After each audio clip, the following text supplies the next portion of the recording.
President Trump has an electoral mandate from the American people to deliver on his promises to secure the border and enforce the immigration laws of the United States. And he is delivering on this promise big time. The mayors here today each lead so-called sanctuary cities. And let's be clear, these policies only create sanctuary for criminals. Sanctuary policies violate federal immigration law by protecting criminal aliens at the expense of the American people. Sanctuary cities and states refuse to cooperate with federal immigration enforcement efforts and harbor illegal aliens. These reckless sanctuary policies also force federal immigration officers to go into local communities to apprehend criminal illegal aliens. If sanctuary cities were to simply communicate and work with federal immigration authorities, then federal agents could arrest criminal illegal aliens in a secure environment like a state or local jail. Instead, they have to risk their own safety and public safety by having to go into uncertain, dangerous circumstances just to make arrests.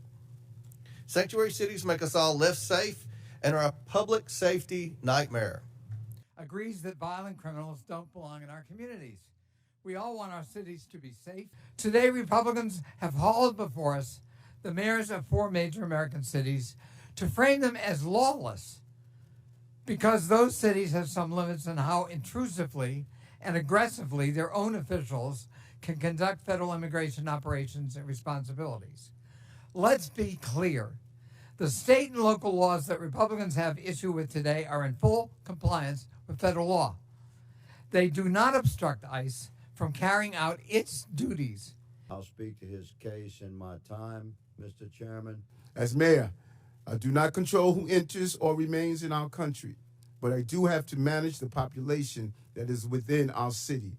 In order to carry out this function without having long-term negative ramification, I must create an atmosphere that allows every law-abiding resident, documented or not, to access vital services without fear of being turned over to federal authorities.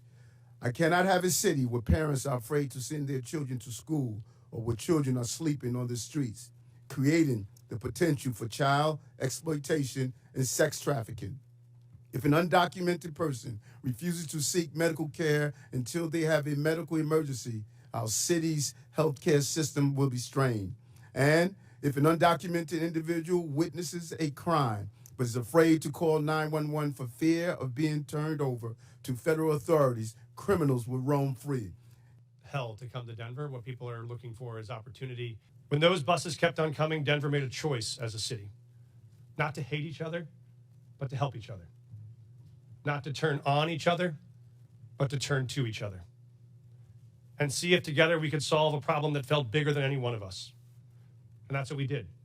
It wasn't perfect, and it required sacrifice from all of us. But in the end, Denver came out stronger and closer than we were before. Because Americans expect us to do more than point fingers. They expect us to solve problems. So if Denver can find a way to put aside our ideological differences long enough to manage a crisis we didn't choose or create, it seems only fair to ask that the body that is actually charged with solving this national problem, this Congress, can finally commit to do the same. Thank you, Mr. Chairman. I recognize Boston Mayor Wu for her opening statement. Thank you.